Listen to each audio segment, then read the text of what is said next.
Hey, what is going on, SMT Nation? It is your boy, the SMT. I wanted to discuss a potentially new player in cellular. There's not much information about this company out there. You may follow him on Twitter. His name is Peter Atterton. The company is MobileX. We don't know much about it, but we do know that the service is coming very, very soon. Outside of us knowing that the cellular carrier is going to offer, wireless service, we don't really know much else. We know it's coming and we know it's on its way very, very soon.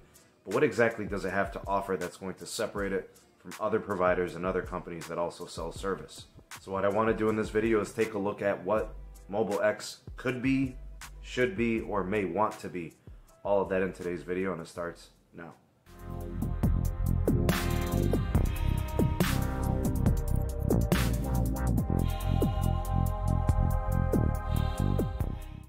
Go ahead and do a Google search right now. Pause this video, go to Google and do a search for MobileX. Tell me what you get. Real quickly, you don't really get anything. There's nothing really out there in regards to MobileX. It's really hasn't solidified itself as a business just yet, so you're not going to find anything there on the company. Now go ahead and put in something like MobileX with Peter Atterton attached to it, and you actually get something, because this is a guy who's been in wireless and cellular for quite a while, both in the Australian market as well as in the US. Who is Peter Atterton? Peter Atterton is a pretty popular guy. He's got a presence on Twitter. He's known as a wireless customer advocate. He's been advocating for, different types of MVNO and prepaid offers from different companies. He was involved with the founding of Boost Mobile here in the US and in Australia. He helped found the Boost Mobile company in 2000 and was part of the expansion into the US in 2001. He is currently the director of Boost Mobile in Australia. To be quite honest with you, he's a very successful businessman. I think, by looking to see what he tried to do in the T-Mobile and Sprint merger, he almost kind of got Boost Mobile back. I mean, he had some traction. People really support this guy and they like what he brings to the table as a business owner and operator. Let's get to the matter at hand. What will MobileX be when it comes to a business in terms of its plan and how it's going to execute? We don't really know. Everything is conjecture at this point.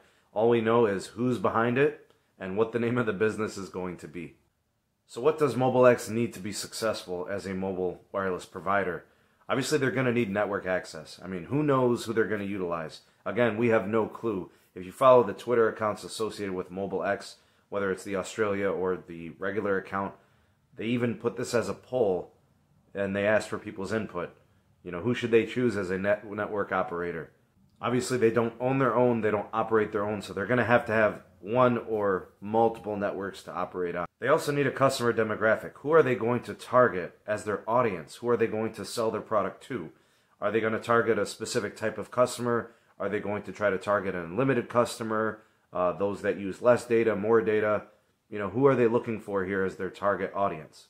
Who are they going to choose to compete with? Are they going to be looking at the traditional MNOs like Verizon, AT&T, and T-Mobile, or are they looking more at the prepaid segment, like with Cricket and Boost Mobile and Visible and those other prepaid arms? Are they going to target more the MVNO type of situation, like with TracFone and Smart Mobile and Total Wireless and all these other companies? In terms of the network, they got some choices, right? They could go with AT&T, Verizon, or T-Mobile, or they could go with multiple, or they can go with all of them. The possibility of all that is obviously up in the air. I mean, anything could happen, but I don't really know, based on what I've seen so far, if there's any indication of what direction they're going in. All I know is that if they go with a certain carrier, obviously they're going to have to negotiate a deal, or if they're going to go with multiple carriers, that makes it even more dynamic, and it could potentially make it more expensive. Every carrier does things differently. The pricing would have to be negotiated, contract agreed upon, and it's complicated, and that's a really important part of the business plan of what they're going to do. I kind of think about the way that Google Feye did their thing in this case. Is that what MobileX is going to be? Because basically what Google Feye did is they went with T-Mobile and Sprint, and I think they also went with US Cellular as well, and then they made that all available to their customers along with Wi-Fi hotspots and stuff like that. Is that what MobileX wants to be? Again, we don't really know, but that would be interesting, having multiple carriers. So could they leverage multiple networks to provide like the ultimate experience for their customers? That would be pretty cool. Also, I think about plans and pricing. How are they going to price this thing? Are they looking to do this on a per gig usage type of case? Are they going to be doing calling and texting separate with some kind of a rate? These are things we don't know, and we'd love to know, but we don't have that information. We do know that it is supposed to be some kind of an intelligent app integration. And the reason I say that is because all the tweets that are kind of sort of cryptic from MobileX and from Peter Atterton himself, the questions always arise like, your usage. Like, are you going to be, duped and tricked by the fake unlimited plans that traditional wireless ISPs offer? And it looks like Peter's trying to poke the bear in that way. Are you paying for more than you actually use?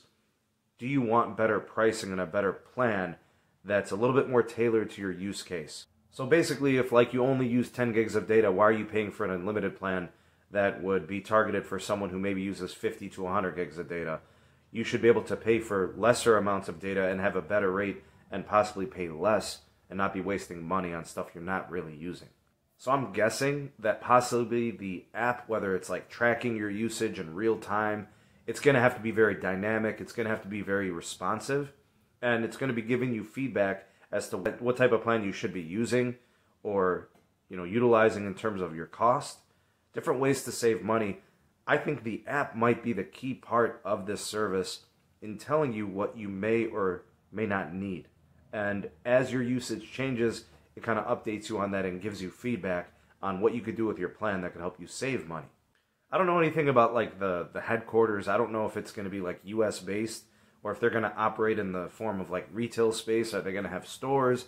Are they going to be mostly online? Are they going to go through chat and Twitter, kind of like what we see Visible doing?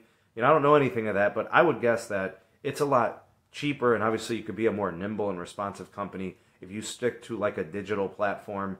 And I don't know what they're going to be doing for smartphones and sales. Maybe it's a BYOD thing. My main question in all of this, and you guys know how I am, how is MobileX going to transcend wireless for customers?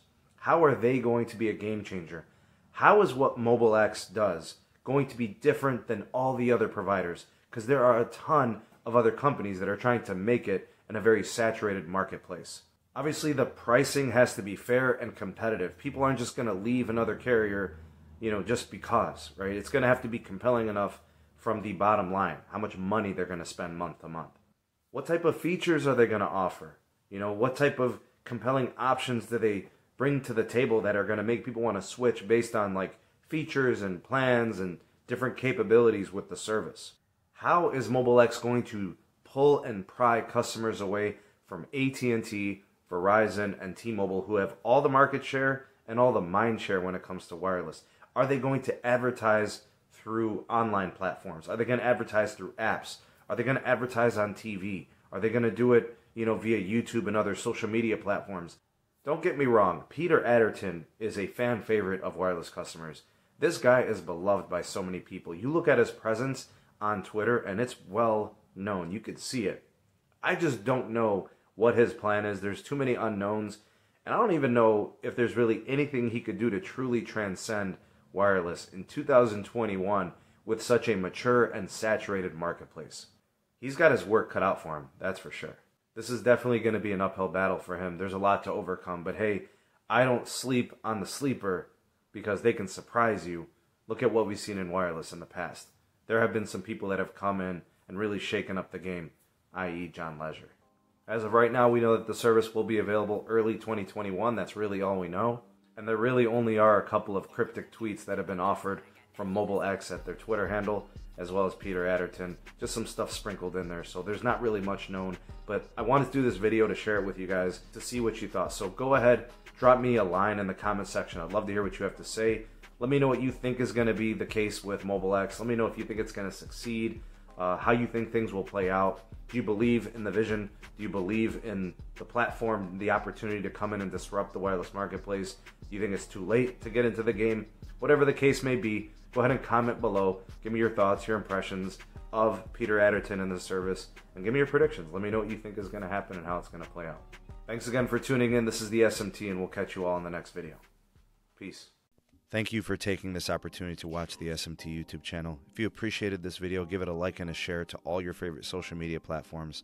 Thank you in advance for that. Also, check out some of the links in the description box. We have the SMT Patreon page. We also have the Twitter handle at SneedTech. And do check out the audio-only podcast available on all the major podcast platforms.